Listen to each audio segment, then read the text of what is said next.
Good evening. We begin tonight with breaking news out of the Middle East.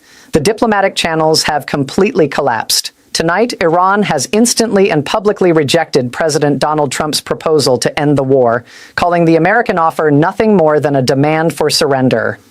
For the past several days, the Trump administration has been using intermediaries in Egypt and Pakistan to try and open a line of communication with Tehran. But the response from Iran is a flat refusal. Not only did they reject the deal, but they also made it clear who they will not speak to. Iranian officials stated they will not hold any negotiations with U.S. envoys Jared Kushner or Steve Witkoff, labeling them backstabbing negotiators. Instead, Iran has put forward its own set of demands. They are telling the White House that if the United States wants to talk about ending this conflict, the Trump administration must first agree to a very specific list of terms. These terms are a complete non-starter for Washington. First, Iran is demanding the closure of all United States military bases in the Gulf region.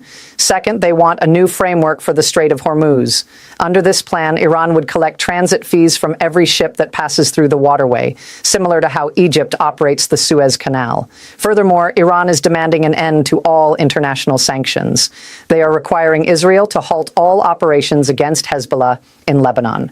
They are refusing to allow any discussions regarding their ballistic missile program. And finally, they want guaranteed assurances that the U.S. and Israel will never launch another strike on Iranian soil. The message from Tehran was blunt. The top spokesperson for the Iranian Revolutionary Guard released a statement directed at the U.S. president. He said, "You have reached a stage where you are now negotiating with yourselves. Do not call your defeat an agreement." The spokesperson told the U.S. to stop proposing nonsense and stop pretending that negotiations are taking place. He added that the West will not see their investments in the region return, and they will never see the former price of oil and energy again. This aggressive response comes after the U.S. floated a 30-day ceasefire and a 15-point plan. The American proposal demanded that Iran completely dismantle its nuclear capabilities, stop all uranium enrichment, and hand over 450 kilograms of highly enriched uranium to the United Nations watchdog. The U.S. also demanded the dismantling of the Natanz, Isfahan, and Fordow nuclear facilities that President Trump previously claimed the military had already obliterated.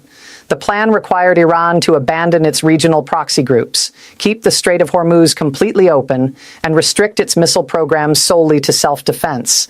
In exchange, the U.S. offered to lift sanctions and help Iran with civilian electricity generation. But Iran sees the 30-day ceasefire offer as a military trick. Tehran's leadership stated they believe Trump and Prime Minister Benjamin Netanyahu only want a pause in the fighting to rebuild their stockpiles of munitions and interceptors before launching a new wave of attacks. While the politicians argue the real-world consequences are hitting fast, the global energy market is buckling. Liquefied natural gas, or LNG, from the Middle East is drying up. Places like Taiwan are facing an immediate crisis. Taiwan relies on LNG for 40% of its power generation, and officials confirm they only have an 11-day emergency stockpile left. We are looking at a situation where Taiwan and potentially other nations will be forced to ration power to their industrial sectors. The energy rationing we saw during the pandemic is coming back, and it is spreading globally. At the same time, Iran is trying to capitalize on the chaos to reshape the Middle East. The spokesman for the Iranian armed forces released a statement in Arabic today, making a direct pitch to neighboring Arab nations. He told them they do not need a country thousands of miles away to ensure their security.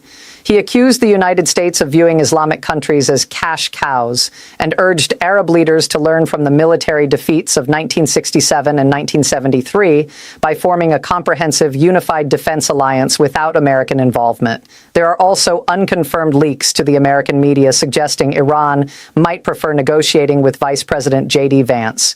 However, Tehran has not confirmed this, and military analysts believe it might just be noise coming out of Washington to distract from the lack of progress. Because on the ground, the situation is only escalating. U.S. troops are pushing forward. Elite paratrooper units from the 82nd Airborne Division are heading to the region. The Pentagon has also deployed 5,000 Marines. The Marine Expeditionary Unit aboard the USS Tripoli is scheduled to arrive in the Middle East on Friday. Military sources suggest they are preparing for a potential ground invasion of Karg Island, a critical location in the northern Persian Gulf, where a massive portion of Iran's oil reserves are located. Iran's response to a possible ground invasion was broadcast clearly today. Their military leadership stated, "For years we have been waiting for the American entry. We just have one message for the American soldiers: come closer." Iran is already showing its capabilities. Iranian-backed militias have released footage of successful drone strikes on Camp Victory in Iraq. Using first-person view, or FPV, drones, they have managed to hit multiple targets. The video shows attack munitions striking a parked UH-60 Black Hawk helicopter and an operating Sentinel radar system. Military experts note that Iran is using swarm techniques. They launch dozens of drones at once, mixing armed units with decoys, allowing them to fly around with near impunity and strike high-value targets. It is a clear message that American bases are vulnerable. This brings us to the bizarre exchange that happened yesterday. President Trump held a press conference in the Oval Office where he claimed that Iran had given the U.S. a beautiful gift. He spoke highly of this alleged present. Today, Iranian state media responded. They released footage of a ground-to-ground ballistic missile strike hitting a U.S. base in Erbil, Iraq. The Iranian state broadcast explicitly mocked the president, stating, "This is the gift we send Trump." They also released propaganda videos, including Lego animations, openly making fun of the U.S. administration. Behind the scenes, the rhetoric is turning deadly. On Israeli television, there is open discussion about the potential assassination of senior Iranian political figures, including the foreign minister and the parliament speaker. While sources say the U.S. and Israel are not pulling the trigger on those specific targets just yet, it remains on the table as an option. The violence continues to tear through Lebanon as well. The Lebanese Health Ministry reported Tuesday that Israeli attacks have killed over 1,720 people and wounded nearly 3,000 since March 2nd. Over the last 24 hours, entire blocks in Beirut have been reduced to rubble, with dozens more killed. Back home, financial analysts are raising red flags about market manipulation. Yesterday, when the president talked about a month-long ceasefire, oil prices temporarily dropped down to $86.50 a barrel. But as Iran quickly pointed out, there was no ceasefire. Critics are accusing the administration of floating fake peace deals to artificially pump the markets, only for the reality of the war to crash them days later.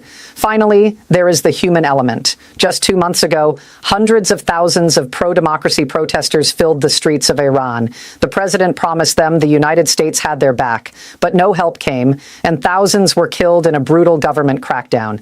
Now, as the administration tries to negotiate directly with the very regime that killed those protesters, the remaining resistance in Iran is left completely abandoned. For a country watching its military assets get hit by drones, its energy markets freeze up, and its diplomatic efforts laughed at on state television, the path forward looks incredibly bleak. We will continue to track the troop movements and the energy markets throughout the night. Have a good evening.